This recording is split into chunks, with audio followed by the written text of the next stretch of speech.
Assalamualaikum warahmatullahi wabarakatuh. Selamat datang di latihan soal PPPK Guru PAI Part 3 bersama info kita YA.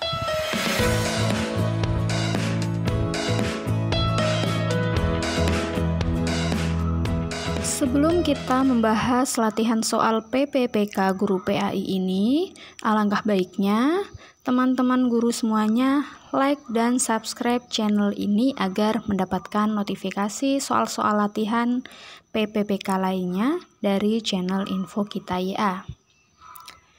Terima kasih. Di part 3 ini kita akan membahas soal PPPK lanjutan di part 2. Jadi akan kita mulai dari soal nomor 26. Dan bagi teman-teman yang belum mengetahui soal-soal di part 2 atau soal nomor 1 sampai 25, link ada di deskripsi atau silahkan klik i-kartu yang ada di pojok atas video ini. Baiklah, mari kita mulai dari soal 26. Di antara wanita yang haram dinikahi adalah sebagai berikut, kecuali A. Keponakan, B. Anak paman atau bibi, C. Bibi, D. Mantan ibu tiri. Jawabannya ada di dalam Quran Surat An-Nisa ayat 23, yaitu D. Mantan ibu tiri. Soal nomor 27, tokoh Islam Jamaluddin Al-Afghani termasuk seorang pembaharu Islam yang mengemukakan gagasan tentang A. Islamisasi ilmu pengetahuan, B. Islam dan liberalisme, C. Pan-Islamisme, D. Postmodernisme, dan E. Islam akomodatif dan alternatif. Jadi tokoh Islam Jamaluddin Al-Afghani itu mengemukakan gagasan tentang C. Pan-Islamisme. Dan Pan-Islamisme ini adalah sebuah gagasan untuk menyatukan dunia Arab khususnya dan dunia Islam pada umumnya, yaitu untuk melawan kolonialisme Barat. Soal nomor 28, kriteria mencari calon pasangan yang dianjurkan oleh Rasulullah adalah sebagai berikut, kecuali ... A. Karena cintanya, B. Karena cantiknya, C. Karena hartanya, karena keturunannya. Hadis ini sudah sangat terkenal ya. Jadi arti hadisnya itu adalah wanita dinikahi karena 4 perkara, yaitu karena hartanya, karena keturunannya, karena cantiknya, dan karena agamanya. Jadi yang tidak ada kriterianya yaitu A. Karena cintanya. Soal nomor 29, memberikan sodakoh dan hadiah pada anak yang masih dalam kandungan hukumnya adalah ... A. Azimah, B. Ruksoh, C. Mani, D. Sah, E. Batal. Jadi jawabannya adalah D. Batal. Kenapa? Karena barang yang disedekahkan harus bermanfaat bagi penerimanya, dan penerima tersebut haruslah orang yang berhak memiliki, sedangkan anak yang masih dalam kandungan itu tidak berhak memiliki dan tidak membutuhkan barang tersebut, atau singkatnya tidak bermanfaat baginya. Jadi memberikan sodakoh dan hadiah pada anak yang masih dalam kandungan hukumnya adalah batal atau tidak sah. Soal nomor 30, jalan yang menyampaikan kepada hadis disebut A. Sanad, B. Matan, C. Rawi, D. Rijalul hadis, E. Mustolah hadis. Jawabannya adalah A. Sanad. Sanad juga lebih singkatnya itu disebut sebagai sandaran penyampai hadis. Jadi siapa sih yang menyampaikan hadis itu disebut sanad. Matan adalah isi dari hadis. Nah, hadis ini menyampaikan tentang apa? Itu namanya matan. Lalu Rawi itu adalah periwayat hadis atau pengumpul hadis. Siapa yang mengumpulkan hadis tersebut itu disebut dengan rawi. Lalu rijalul hadis itu adalah ilmu yang membahas tentang periwayat hadis. Nah, lalu ada mustalahul hadis. Mustalahul hadis adalah ilmu yang mengkaji keseluruhan bagian-bagian hadis untuk menentukan hadis tersebut sahih, hasan, dhaif, atau dan lain sebagainya. Itu disebut dengan mustalahul hadis. Soal nomor 31. Yang dimaksud dengan sunnah Rasul adalah A. Segala tindak tanduk Rasul baik berupa ucapan dan perbuatan.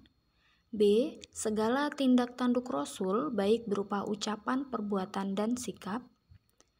C. Segala tindak tanduk Rasul baik berupa perbuatan maupun sikap hidupnya. D. Segala tindak tanduk Rasul baik berupa sikap hidup dan perbuatannya. Jadi jawabannya adalah B. Segala tindak tanduk Rasul baik berupa ucapan, perbuatan, dan sikap.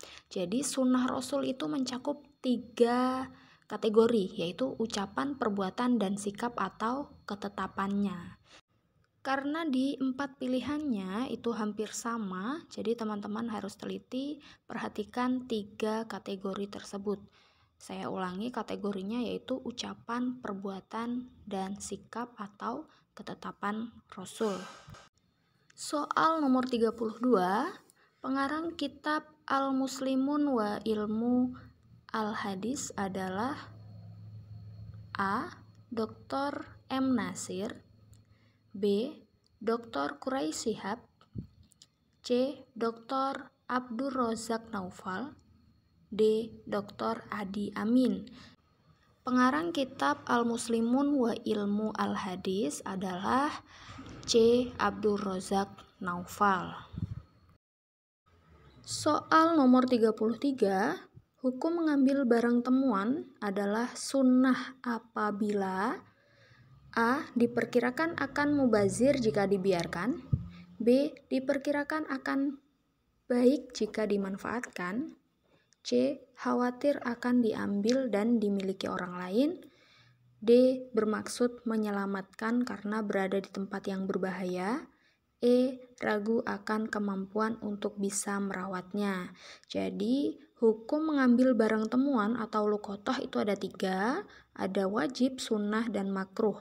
Nah, untuk bagian A, B, dan C itu adalah wajib karena diperkirakan akan mubazir jika dibiarkan, diperkirakan akan baik jika dimanfaatkan, dan khawatir akan diambil dan dimiliki orang lain ataupun tidak diumumkan. Sedangkan yang D itu bermaksud menyelamatkan karena berada di tempat yang berbahaya, itu adalah sunnah. Lalu yang E, ragu akan kemampuan untuk bisa merawatnya, itu hukumnya makruh. Jadi jawabannya adalah D, bermaksud menyelamatkan karena berada di tempat yang berbahaya. Soal nomor 34.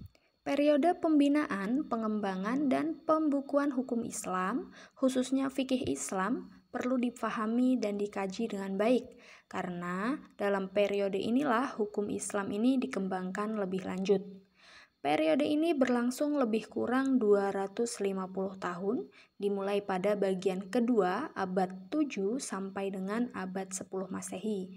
Dilihat dari kurun waktu, pembinaan dan pengembangan hukum Islam terjadi pada masa pemerintahan kekhalifahan ... A. Umayyah dan Abbasiyah, B. Abu Bakar dan Umar, C. Umar dan Utsman, D. Utsman dan Ali.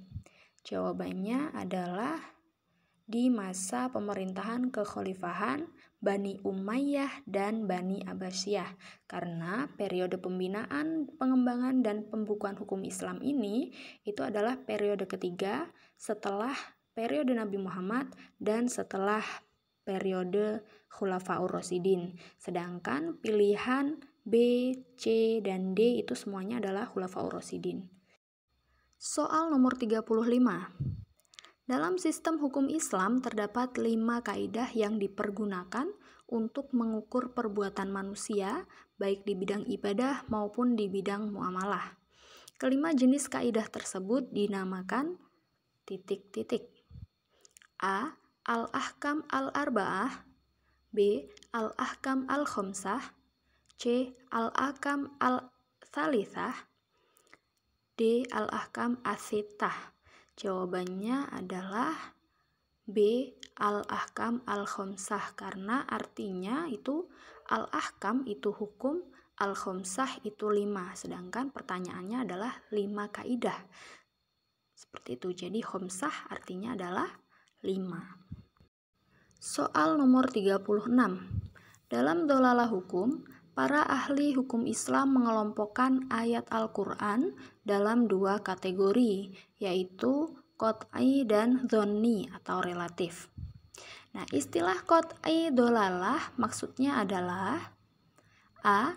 Ayat-ayat yang secara teks kandungannya jelas baik perintah maupun larangan dengan berbagai konsekuensinya. B. Ayat-ayat yang memungkinkan berbeda penafsiran dalam menangkap makna atau kandungannya. C. Ayat-ayat yang secara teks kandungannya tidak jelas, baik perintah maupun larangan dengan berbagai konsekuensinya. D. Ayat-ayat yang memungkinkan sama penafsiran dalam menangkap makna atau kandungannya. Jadi jawabannya istilah qot'i ad-dolalah maksudnya adalah A. Ayat-ayat yang secara teks kandungannya jelas, baik perintah maupun larangan dengan berbagai konsekuensinya. Soal nomor 37. Kitab suci Al-Quran diturunkan kepada manusia berfungsi sebagai titik-titik. A. Bacaan sehari-hari, B. Petunjuk hidup ketatanegaraan, C. Petunjuk manusia dalam perdagangan, D. Bacaan indah, E. Petunjuk manusia dan penjelas terhadap hal-hal yang hak dan batil. Jadi, kitab suci Al-Quran diturunkan kepada manusia itu jawabannya E. Untuk petunjuk manusia dan penjelas terhadap hal-hal yang hak dan yang batil. Adapun jawaban A, B, C, dan D itu semuanya ada yang benar dan ada juga yang salah, tapi kurang tepat. Sedangkan jawaban yang tepat itu adalah E. Soal nomor 38. Berikut ini adalah macam talak, kecuali titik-titik. A. Talak sunni, B. Talak sharih, C. Talak raj'i, D. Talak 1. Jadi yang tidak termasuk talak itu adalah D. Talak 1. Adapun talak sunni adalah talak ketika wanita dalam keadaan suci dan talak ini boleh.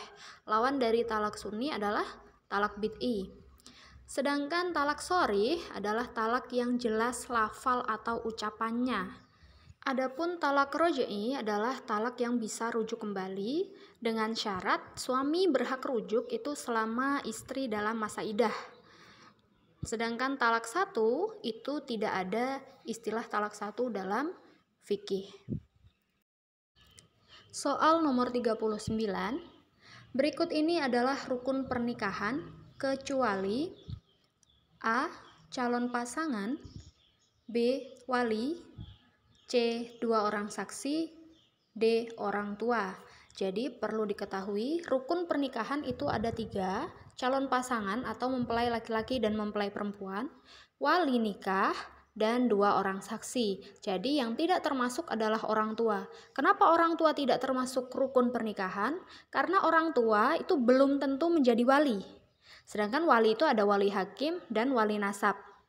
Orang tua bisa menjadi wali, tapi tidak selamanya orang tua itu menjadi wali. Jadi, yang bukan termasuk rukun pernikahan adalah orang tua.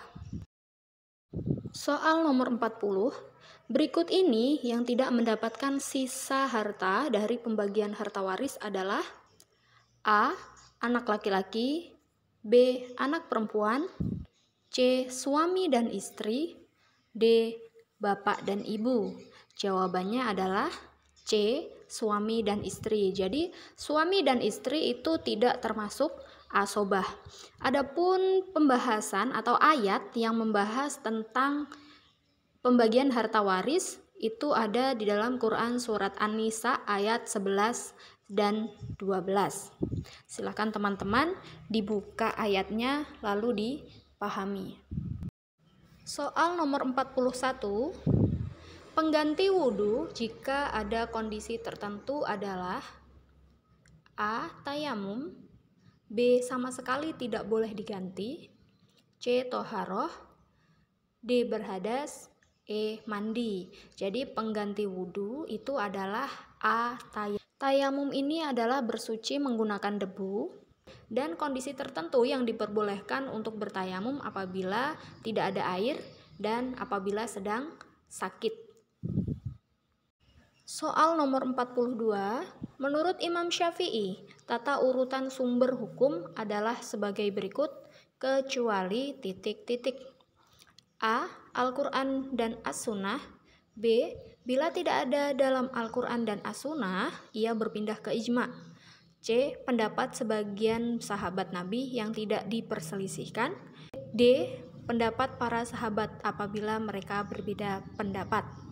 Jadi jawabannya adalah D. Pendapat para sahabat apabila mereka berbeda pendapat. Soal nomor 43. Lamanya masa iddah bagi seorang perempuan dijelaskan bahwa perempuan yang masih mengalami haid secara normal iddahnya 3 kali suci. Hal ini dijelaskan dalam Al-Quran surat A. Al-Baqarah ayat 226, B. Al-Baqarah ayat 227, C. Al-Baqarah ayat 228, D. Al-Baqarah ayat 229. Jawabannya adalah C. Al-Baqarah ayat 228. Soal nomor 44. Menurut para pakar ahli fikih bahwa batas nisab zakat emas minimal A. 75 gram emas murni 24 karat, B. 80 gram emas murni 24 karat, C. 90 gram emas murni 24 karat, D. 85 gram emas murni 24 karat, E. 95 gram emas murni 24 karat. Jawabannya adalah D. 85 gram emas murni 24 karat. Nah, jika berbentuk harta lain harus setara dengan 85 gram. Dan nisab zakat emas ini adalah 2,5% dari asalnya. Soal nomor 45. Saudara seibu tidak mendapat waris karena ada orang-orang yang disebutkan di bawah ini kecuali A. Anak baik laki-laki dan perempuan, B. Anak dari anak laki-laki baik laki-laki maupun perempuan, C. Bapak, D. Istri. Jawabannya adalah D. Istri. Nah, ini sudah saya sebutkan di awal tadi di soal nomor 40 bahwa pembagian harta waris itu ada di dalam Quran surat An-Nisa ayat 11 dan ayat 12. Soal nomor 46. Kelompok sosial yang biasanya berpusat pada keluarga Batih ditambah dengan beberapa warga lain yang tinggal dan hidup bersama dalam satu rumah sehingga merupakan ke dalam dan keluar. Penjelasan ini dalam hukum Islam merupakan pengertian dari A. Rumah tangga, B. Keluarga, C. Tetangga, D. Batih. Jawabannya adalah B. Keluarga, karena keluarga Batih itu terdiri dari bapak, ibu, dan anak. Sedangkan ini masih ada tambahan lain, jadi itu disebut dengan keluarga. Soal nomor 47. Seperangkat aturan yang ditetapkan melalui firman-Nya yang diwahyukan kepada umat manusia melalui Rasul-Nya, aturan tersebut ada yang lafal dan maknanya langsung dari Allah, itulah yang disebut dengan Al-Quran, dan ada pula aturan yang lafal berasal dari Rasul yang maknanya dari Allah, inilah yang disebut sunnah Rasul. Pengertian ini dalam hukum Islam sebagai definisi dari A. Kitab, B. Khitab, C.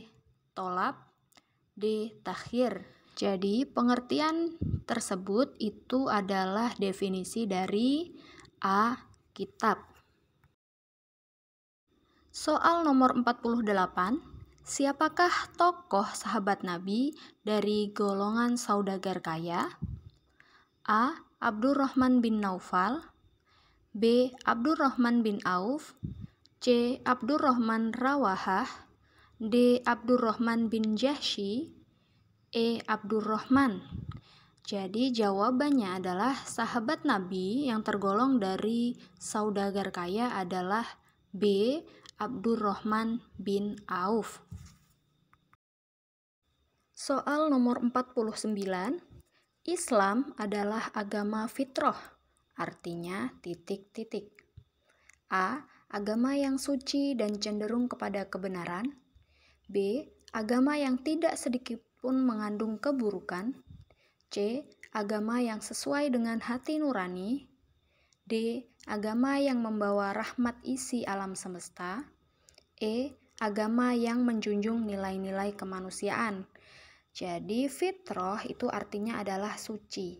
Jadi dapat disimpulkan bahwa jawaban agama fitrah itu adalah A.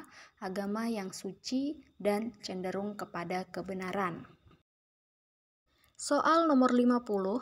Secara etimologis, kata zakat berakar pada kata zakia yazka taskian yang artinya kecuali titik-titik. A. Membangun, B. Menumbuhkan, C. Membersihkan, D. Merombak. Kata zakat itu berarti membangun, menumbuhkan, dan membersihkan. Sehingga yang tidak termasuk dari arti kata zakat adalah D. Merombak. Terima kasih sudah belajar bersama channel Info Kita IA. Semoga teman-teman semua lolos di tes PPPK 2021 ini dan menjadi ASN. Jangan lupa like, komen, share, dan subscribe. Saya akhiri. Wassalamualaikum warahmatullahi wabarakatuh.